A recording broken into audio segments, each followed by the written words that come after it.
प्यारे विद्यार्थियों, आपका पुणे भाषा ज्ञान चैनल में एक बार स्वागत है।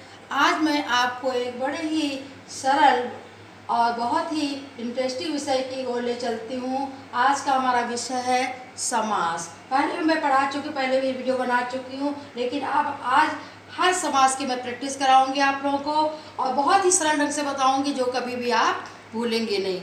ठीक है ना। तो पहले हम देखते हैं परिभाषा। समास का अर्थ है संक्षिप्त कर देना। संक्षिप्त मतलब छोटा कर देना। जब दो या दो से अधिक पदों को हम संक्षिप्त कर देते मिला करके, तो उससे जो पद बनता है उसको हम क्या कहते हैं? समास कहते हैं। ठीक है ना। तो इस चीज हमारे समास का अर्थ समझ लीजिए, संक्षिप्त करना। कुछ उसी के अनुसार आप डेफिनेशन बना लीजिए। ठीक है ना। तो इसको अब इसके भेद को समझने से पहले हमें चार बातों को समझ लेना आवश्यक है। सामासिक पद। सामासिक पद किसे कहते हैं? जैसे हमने कहा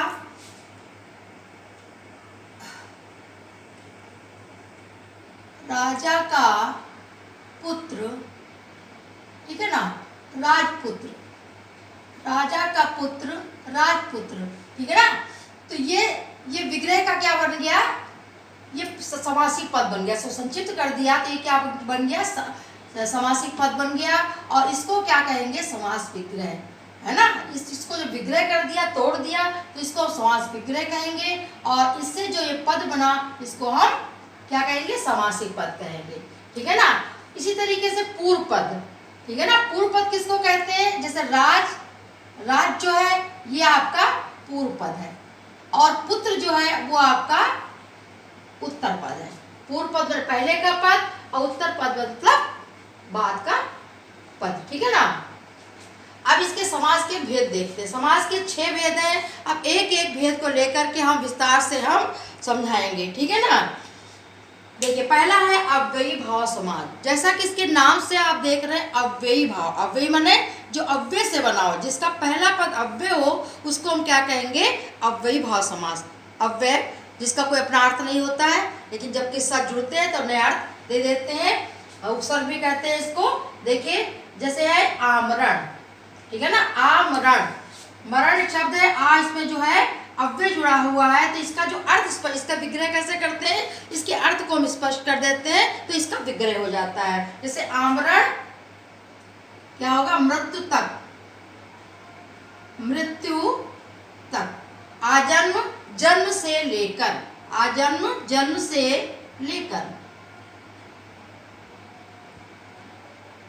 जन्म से लेकर। भर पेट, पेट भर, पेट भर। घर घर, हर घर। अब इसमें देखिए घर संज्ञा है, लेकिन जब मिलाने से जब समासिक पद बनेगा उसमें जो है पहला पद जो है अव्यय आ जाएगा। घर घर, हर घर। सादर, आदर पूर्वक, आदर पूर्वक, उस आदर पूर्वक। प्रत्येक, हर एक। और यथाविधि, विधि के अनुसार, यथाविधि विधि के अनुसार, विधि के अनुसार। तो अव्ययी भाव समास के विग्रह करते समय हमें उसके अर्थ को स्पष्ट करना पड़ता है, इसलिए जो है अर्थ आपको आना चाहिए, तभी आप विग्रह कर पाएंगे, अन्यथा आप विग्रह नहीं कर पाएंगे। अब दूसरा समास है आपका द्वंद्व समास, वो हम अभी आगे बताते हैं। अव्ययी भाव के बाद अब दूसरा क्या है? द्वंद्व। अच्छा, इसके पहले एक बात आप लोग समझ लीजिए, इसको याद करना आपको बहुत जरूरी है कि किसका पहला पद प्रधान है, किसका दूसरा पद प्रधान है। एक बार ऐसा समझ लीजिए। देखिए, अव्ययी भाव में पूर्व पद मतलब पहला पद प्रधान होता है, ठीक है ना। द्वंद्व में दोनों ही पद प्रधान होते हैं। द्विगु में पहला पद संख्यावाची होता है, ये सब पहचान शब्द है। तत्पुरुष में दूसरा पद प्रधान होता है। कर्मधारय में विशेषण, विशेष पहला विशेषण होता है, दूसरा विशेष होता है। ये भी आपको हम समझा चुके विशेषण वाले वीडियो में। बहुव्रीहि में कोई भी पद प्रधान नहीं होता है, बल्कि अन्य पद की प्रधानता होती है। दो पद होते हैं, उसमें कोई पद प्रधान देता है। जो छुपा हुआ पद होता है, छुपा हुआ अर्थ देता है, वही उसी पद की प्रधानता होती है। अब देखिए द्वंद्व समास। द्वंद्व समास दोनों पद प्रधान होते हैं। द्वंद्व माने जैसे होता है झगड़ा, है ना। दोनों में द्वंद्व रहता है, मतलब दोनों की प्रधानता रहती है। ना इसको हम कम कह सकते हैं, ना इसमें कम कर सकते हैं, ना इसको हम कम कह सकते हैं ना इसको, दोनों का अपनी जगह द्वंद है, दोनों का अपनी जगह महत्व है, इसलिए इसको हम कहते हैं द्वंद समास। देखिए राधा कृष्ण, इसके बीच में और छिपा रहता है, राधा और कृष्ण, राधा और कृष्ण, राधा और कृष्ण, दाल रोटी, दाल और रोटी, ठीक है। छोटा बड़ा, छोटा और बड़ा, माता पिता, माता, माता और पिता,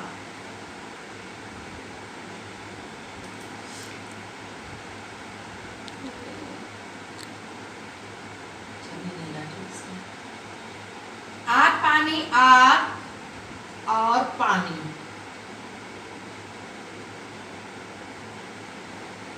पानी, दिन रात, दिन और रात। तो सबसे सरल जो है यही समास है, दिन और रात। इनके बीच में योजक भी होता है, कभी कोई योजक नहीं भी होता है, इनके बीच में योजक होता है तो आप समझ जाइएगा कि ये द्वंद्व समास है, ठीक है ना। अब है द्विगु समास। द्विगु का क्या बताया था, पहला पद संख्यावाची होता है, ठीक है ना। जब देखें कि पहला सब संख्या बता रहा है, गिनती बता रहा है, तो आप समझ जाइए कि ये जो है द्विगु समास है।